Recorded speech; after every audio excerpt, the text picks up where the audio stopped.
interested in hearing about breast cancer also, क्योंकि आज cervical cancer का, पर हम जहाँ भी जाते हैं वहाँ पे लोग एक दूसरे कैंसर के बारे में भी इंटरेस्टेड होते हैं सुनने में। मैं बहुत शॉर्ट में, I think I will take just 5 minutes to make you aware of breast cancer also, क्योंकि इतनी बड़ी तादाद में विमेन एक साथ मिले ये पॉसिबल जल्दी से होता नहीं है। तो ये आप देख रहे हैं ब्रेस्ट कैंसर का जो ब्रेस्ट का जो एक रूप है, जिसमें कि ये जो लॉब्यूल्स हैं जिसमें मिल्क प्रोड्यूस होता है, और ये डक्ट्स जो एरियोला यानी कि यहाँ पे निपल जहाँ पे ड्रेन करती हैं, और ये डक्ट्स में ज़्यादातर ये कैंसर होता है। तो ये सेकेंड लीडिंग कॉज है डेथ का, ये आपको मालूम है। और ये भी मालूम है कि 80% ब्रेस्ट कैंसर जो होती हैं वो 50 साल के बाद होती हैं, और अगर 30 साल की उम्र में आपको 200 औरतों में एक को चांस होगा, तो 85 की उम्र में 8 में एक औरत को चांस होता है कि उसको ब्रेस्ट कैंसर हो, यानी कि इतना कॉमन होता जाता है। पहले ऑफ कोर्स इसकी ट्रीटमेंट के लिए पूरी ब्रेस्ट को निकाल देते थे, अब इसकी बहुत सारी चीज़ें और अवेलेबल हो गई हैं। और बात मैं बस खाली करना चाहूँगी थोड़ी साइंस और सिम्टम्स की, ताकि आप लोग सब जब घर जाएं तो इसके अवेयर हों। बहुत कॉमन जो इसका सिम्टम है वो है लंप। जी हाँ, आपको अगर कोई लंप फील हो रहा हो तो उस लंप को बहुत ध्यान से देखना चाहिए, स्पेशली मेंसेस के बाद उस लंप को ध्यान से देखिए। दूसरा, निपल की तरफ देखिए, निपल का शेप या ब्रेस्ट का शेप कुछ अलग हो रहा है, बड़ा है, छोटा है, ऊंचा है, नीचा है, क्या हो रहा है। और इस चेंज को बहुत ध्यान से देखिए। मैं अभी आपको कुछ फोटोग्राफ दिखाऊंगी। कई बार आप देखेंगे ऑरेंज पील की तरह, जिसको हम प्यूरी ऑरेंज स्किन कहते हैं, ऐसा चेंज आ रहा होता है। बेस्ट बहुत सारी जो बेचारी ओल्ड औरतें होती हैं हमारे घर की, वो बात करने में भी और उसकी तरफ ध्यान भी नहीं देंगी। अगर कुछ हो भी जाए तो शायद उसको एक नॉर्मल रूटीन समझ के उसको आगे चलने देती हैं। मगर इम्पॉर्टेंट है, क्योंकि ये पता होना कि एक तो ये बड़ी उम्र में ज़्यादा होता है और इतना मुश्किल नहीं है अगर इसको तरफ थोड़ा ध्यान दिया जाए। तो जैसा कि मैंने आपको कहा कि ये जो डक्ट्स में ये कैंसर शुरू होता है। अभी आप फोटो देखिए, एक ब्रेस्ट बहुत बड़ी हो गई है, एक छोटी हो गई है, ऐसी निपल देखिए नीचे एक रिट्रैक्ट हो रही है। तो अगर आपकी निपल नॉर्मल शेप की जगह अंदर की तरफ खींच रही है, देखिए कैंसर कर क्या रहा है, आपके सारे टिश्यूज को उसने पकड़ और जकड़ लिया है।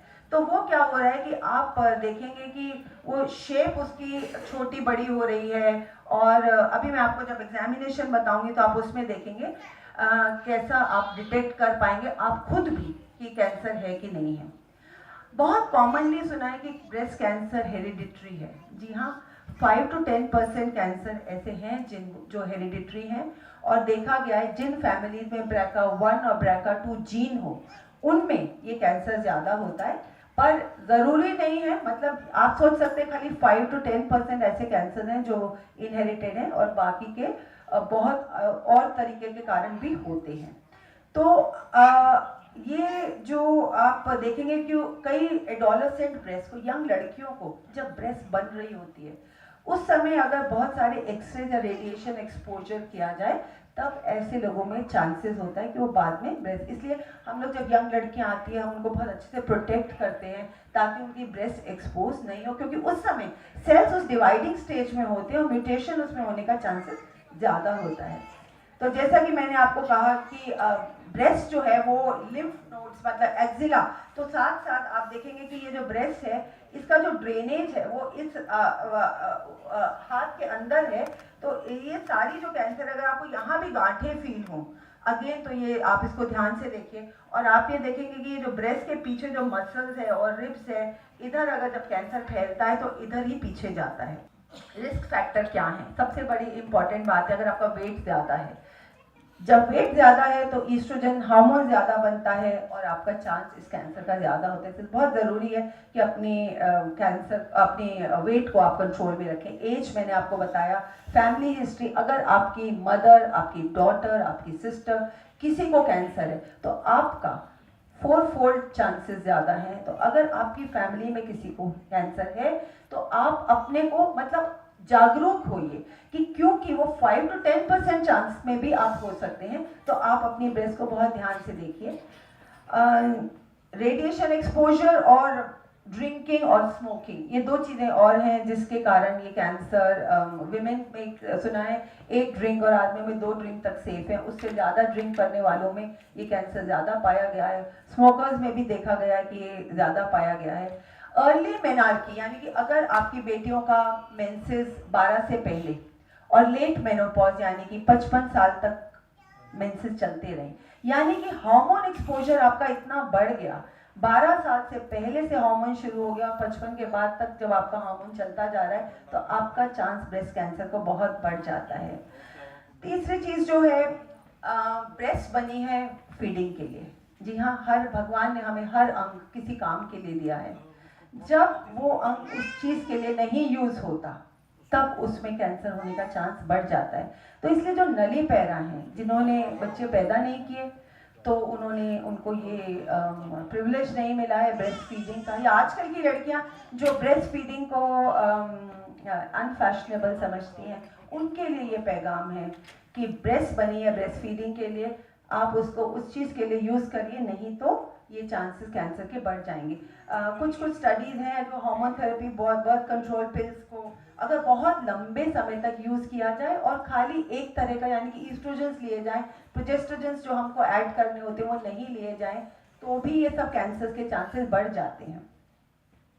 अब जैसा कि मैंने कहा कि आपको कब पता चलेगा कि आप कैंसर है, तो अब आप एक अगर ब्रेस्ट सेल्फ एग्जामिनेशन सीखें और करें अपना, आपने देखेंगे कि शावर लेते वक्त आपने अपने ब्रेस्ट को या मिरर के सामने खड़े होके 3 तरह से, हाथ नीचे करके, हाथ ऊपर करके और हाथ कमर पर रख के आपने अपनी ब्रेस्ट को देखा कि दोनों ब्रेस्ट एक संग ऊपर जा रही हैं, नीचे जा रही हैं, या ऐसा तो नहीं एक ब्रेस्ट ऊपर जा रही है और एक वहीं पे टंगी हुई है, इसका मतलब उसको कुछ रोक रहा है वहाँ पे।